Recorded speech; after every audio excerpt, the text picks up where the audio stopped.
Kubwa neza woroshye kuri iki biganiro n'amakuru tugenda tukugezaho 5 kuri 5 tukuzaniye inkuru ibabaje, inkuru iteye agahinda, inkuru y'umukuru w'igihugu wamaze guhitanwa n'impanuka. Ni inkuru rero yababaje abantu benshi, ndetse abantu benshi bakaba bari kwibaza ikiri bukurikireho. Nta yindi rero nuko ari umukuru w'igihugu cya Iran wamaze gushira mu mwuka, cyangwa se wamaze kuva mu bazima, cyangwa se wamaze kwitaba Imana. Uyu ni Ibrahim Raisi, ni umukuru w'igihugu cya Iran, akaba apfuye ndetse akaba yapfanye n'abandi banyacyubahiro. Uyu rero yaguye mu mpanuka ya kajugujugu, ariko ari kwibazwa ubundi niki cyateye impanuka kuba uyu Raisi se cyangwa uyu muperezida we yari muntu ki? Hari ababa babyihisha inyuma ku buryo twavuga tuti si indege, kuko ubundi busanzwe kugira ngo indege ikore impanuka biba ari gake cyane, bari purusanye ku ijana rwose, ku buryo kugira ngo indege ikore impanuka biba ari ibintu ubundi bitakunze kubaho. Noneho by'umwihariko indege igiyemo umukuru w'igihugu, igiyemo perezida, kuba yakora impanuka nabyo ni ibindi bintu, kuko iba yamaze gucekwingwa cyangwa se yamaze gukorerwa isuzuma mu buryo buhagije kandi bugezweho. Kuba rero perezida yagwa mu mpanuka ni ibintu bitari kumvikana, ndetse benshi bari gushidikanya kuko ibi bintu byabaye. Hakibazwa se haba hari ubiri inyuma? Ese uyu muperezida yari afite abahe banzi ku buryo iyi ndege byakekwa ko yakoze impanuka babigizemo uruhare? Ese ubundi we yari muntu ki? Yari muntu ki? Yagiye ku butegetsi ryari? Ibi byose nibyo tujye kuba tugarukaho 5 kuri 5. Ni ukuvuga ngo umukuru w'igihugu cya Iran Ibrahim Raisi yapfuye, ndetse apfana n'abandi banyacyubahiro bo mu gihugu cye. Ni n'amakuru yamaze kwemezwa n'ibitangazamakuru byo muri icyo gihugu ndetse no hanze yacyo. Inkuru reka komeza ivuga ko byahamijwe ko aya makuru ko perezida wa Iran Ibrahim Raisi ko yamaze kuvamo umwuka w'abazima, kandi ko yaguye mu mpanuka y'indege, aho ndetse yapfanye na minisitiri w'ububanyi n'amahanga w'iki gihugu cya Iran nyine Hussein Amiradollah, ndetse n'abandi banyacyubahiro batatangajwe umubare n'amazina yabo. Kuva rero n'ubundi ku itariki 19 z'ukwezi kwa 5 2024 nibwo amakuru yakomeje gutangazwa ko perezida wa Iran yakoze impanuka y'indege. Yanavugaga ko rero ari impanuka y'indege yo mu bwoko bwa kajugujugu. Aya makuru rero yavugaga ko impanuka n'ubundi perezida wa Iran yagize ko yabereye mu gace ka Jolofa, gaherereye mu burasirazuba bw'iki gihugu hafi ya Azerbaijan, ni mu birometero 600 uvuye mu murwa mukuru.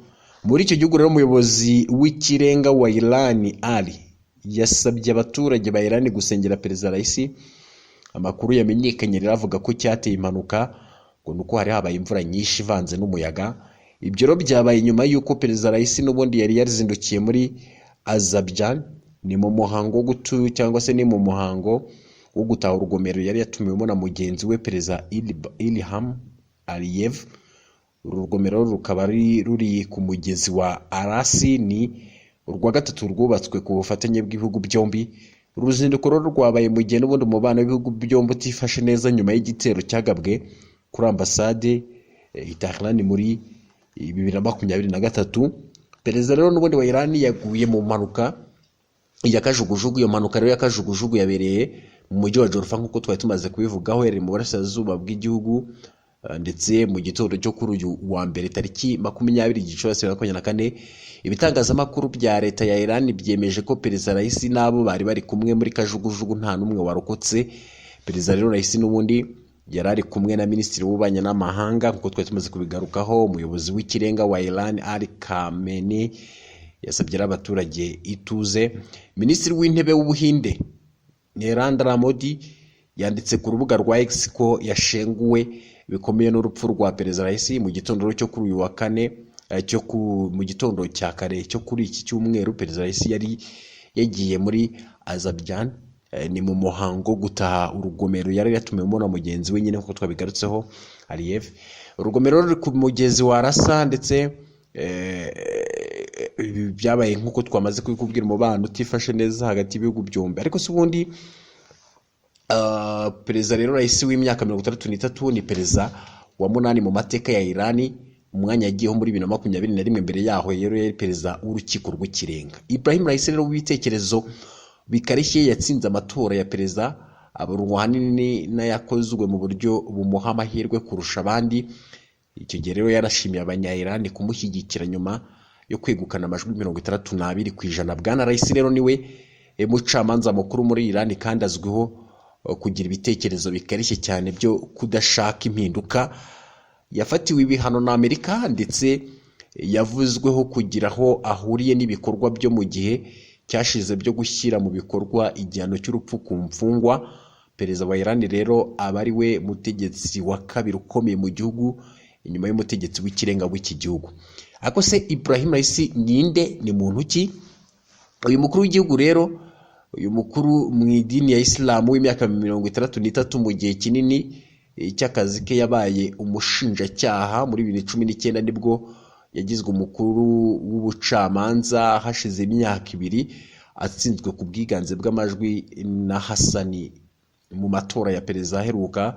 Bwana Raisi rero yigaragaje nk'umuntu washoboraga cyane kurwanya ruswa no gukemura ibibazo by'ubukungu bya Iran.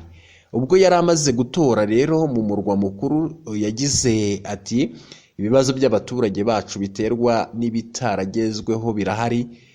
Yubaha bikomeye ibisabwa n'abakuru b'idini bari ku butegetsi muri Iran ndetse anaborwa nk'ushobora gusimbura umutegetsi w'ikirenga Ayatollah, umutegetsi w'ikirenga. Abanya-Iran benshi rero n'imiryango iharanira uburenganzira bwa muntu bakomoje cyangwa se bakomoje ku ruhare bivugwa ko Bwana Raisi yagize mu gutanga igihano cy'urupfu mu kivunge ku mfungwa za politiki mu myaka 1980. Yari umwe mu bacamanza 4 bahagarikiye ishyirwa mu bikorwa ry'igihano cy'urupfu ku mfungwa zigera hafi ku 5,000 nk'uko rero bivugwa n'umuryango uharanira uburenganzira bwa muntu Amnesty International.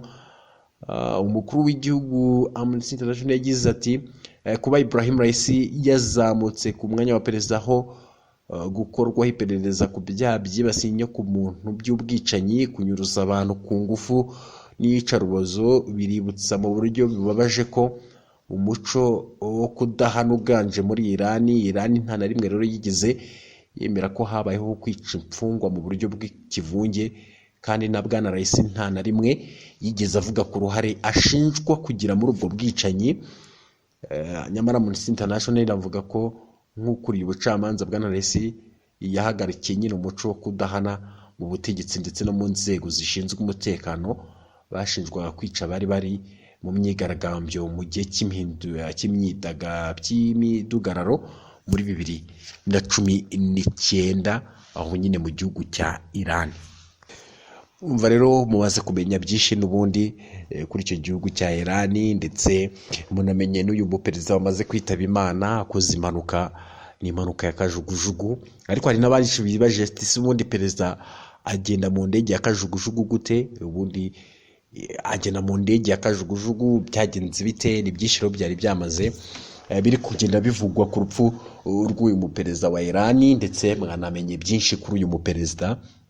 Rero uyu muperezida n'ubundi apfuye ku myaka 63 ndetse yagiye akora ibikorwa bitandukanye mu gihugu cya Iran. Mukwamvisha ko yanabaye n'umucamanza ndetse akaba yaranashinjijwe kugira uruhare mu icwa ry'imfungwa cyangwa se mu gutanga igihano cy'urupfu ku mfungwa zisaga 5,000 nk'uko twabisomye. Ndetse twakubwira ko rero uyu muperezida binavugwa ko yanagize nyine uruhare mu byaha byo kunyuruza abantu n'ibyibasiye inyokomuntu muri rusange. Rero yari yagiye anafatirwa n'ibihano bitandukanye nk'uko nabyo twagiye tubigarukaho. Ni ibintu byinshi mbega bimuvugwaho. Rero namwe mwaduha commentaire, se murabona yahitanywe n'iki? Mu by'ukuri nk'uko byavuzwe ko ari imvura nyinshi ivanze n'umuyaga nibyo byaba byatumye haba hiriya mpanuka. Namwe rero mwadujya muri commentaire mukagira icyo mutubwira.